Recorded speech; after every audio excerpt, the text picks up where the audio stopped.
Guys वास्तविक रूपमा हेर्दाखेरि यो बाइक चाहिँ बिग्रियो कसरी भनेपछि हेर्नुहोस् यो चाहिँ सानोतिनो एउटा लापरवाही नै भन्नुपर्ने हुन्छ है।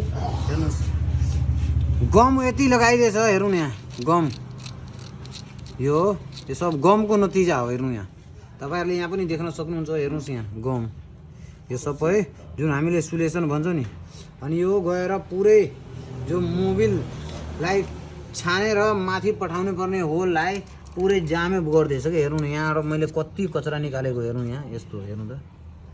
अनि त्यस पछाडि मोबिल नचढेपछि के हुन्छ भने चाहिँ गाडी तातियो बिस्तारो बिस्तारो घोडिँदा भेलहरूको यस्तो अवस्था यस्तो छ। हेर्नुहोस् यहाँ त्यही भएर बनाउने लाग्ने जति हाल्नुपर्छ क्या। कुनै कुनै ठाउँमा चाहिँ अब हुन्छ नि धेरै नै हालिदिने क्या त्यति चाहिँ हालिदिनु हुँदैन। ठिक्कले लिमिटले हाल्नु न हाल्नुपर्ने कुराहरू।